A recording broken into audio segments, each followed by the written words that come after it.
انہوں نے کھل کر یہ کہا کہ بعثت پارٹی کے نوجوان بنیاد پرستی کی طرف مائل ہو رہے ہیں۔ ساسون کے مطابق مجھے نہیں لگتا کہ وہ واقعی زیادہ مذہبی ہو گئے تھے، انہوں نے سیاسی مقاصد کے لیے یہ دکھاوا شروع کر دیا تھا۔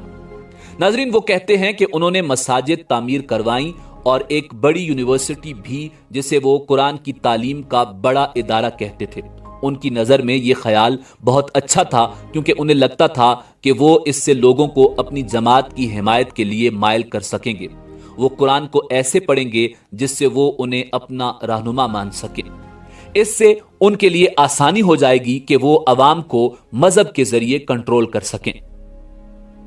ناظرین، وہ اس کی مثال دیتے ہیں کہ صدام نے اپنے مقاصد کے اصول کے لیے خواتین سے متعلق اپنا رویہ تبدیل کیا۔ جب وہ سال 1968 میں سیاست میں آئے تو روایات پر ہنستے تھے۔ وہ چاہتے تھے کہ خواتین کے پاس بھی ووٹ کا حق ہو، مزدوروں کو حقوق ملیں اور سب کے لیے تعلیم کے مواقع پیدا ہوں۔ وہ معاشرے میں عورتوں کے کردار کے حقیقی محافظ تھے، مگر 1990 میں انہوں نے اپنا لہجہ تبدیل کر دیا اور کہنا شروع کر دیا کہ عورتوں کی جگہ گھر ہے اور ان کا کام زیادہ سے زیادہ بچے پیدا کرنا ہے۔ وہ کہتے ہیں کہ اس کی دو وجوہات تھی، مذہبی جنون اور بے روزگاری بڑھ رہی تھی۔ کویت کے ساتھ جنگ میں 7 لاکھ فوجی ہلاک ہوئے تھے۔ ناظرین، کہا جاتا ہے کہ خون میں کچھ کیمیائی مادے ملائے گئے تاکہ اسے سیاحی کے طور پر استعمال کیا جا سکے۔ ماہرین کا ایک سوال یہ بھی ہے کہ کیا یہ واقعی پورا صدام حسین کا خون تھا، کیونکہ اتنے زیادہ صفحات کے لیے بہت زیادہ خون درکار تھا۔ ایک اندازے کے مطابق ایک شخص سال میں صرف 4 مرتبہ 470 ملی لیٹر خون عطیہ کر سکتا ہے۔ سرکاری اعداد و شمار میں بتایا گیا کہ صدام نے یہ تمام خون 2 سے 3 برسوں کے دوران عطیہ کیا، جو بظاہر ناممکن لگتا ہے۔ ناظرین، ماہرین کے مطابق انہیں کچھ چیزوں کا ڈر اور وہم تھا۔ مثلاً وہ روایت کے برعکس صدارتی محل آنے والے لوگوں سے ہاتھ ملاتے تھے اور نہ ہی گلے ملتے تھے۔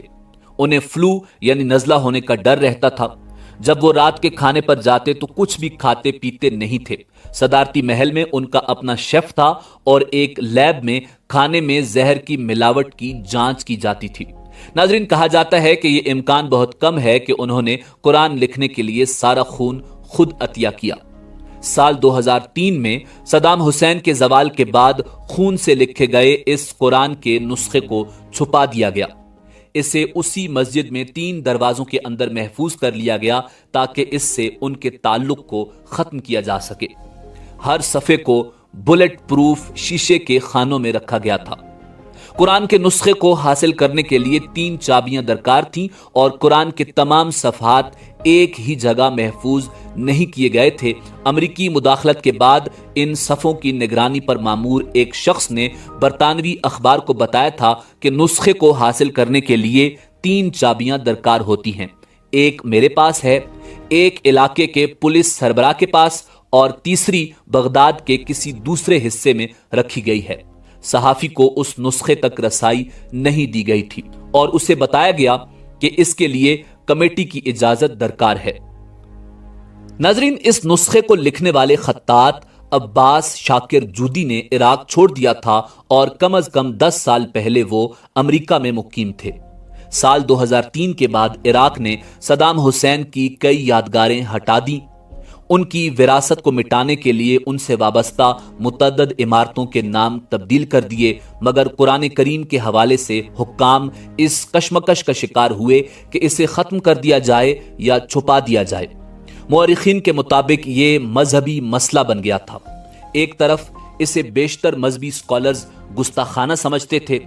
جسم سے نکلنے والے خون کو ناپاک یعنی نجس سمجھا جاتا ہے، جبکہ اسلامی تاریخ میں ایسی کوئی مثال نہیں ملتی کہ خون سے قرآن کریم لکھا گیا ہو۔ دوسری طرف اسلامی روایت میں قرآن خدا کی کتاب اور کلام ہے، لہٰذا آپ اسے تباہ بھی نہیں کر سکتے۔ ناظرین، سب سے بہتر یہ سمجھا گیا کہ اسے وہیں چھوڑ دیا جائے جہاں یہ تھا، یعنی نظر میں نہ ہونے سے یہ اپنی اہمیت کھو دے گا۔ ناظرین، اس قرآن تک رسائی رکھنے والے کچھ افراد نے تصدیق کی ہے کہ اس قرآن کے کم از کم کچھ صفحات اب بھی وہاں اسی مسجد میں موجود ہیں۔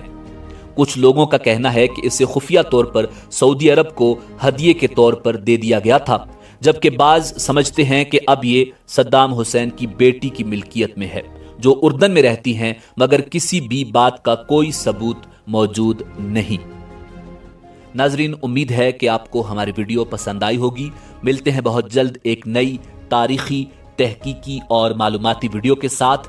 دیکھتے رہیے info@adil۔ اللہ رب العزت آپ کا حامی و ناصر ہو۔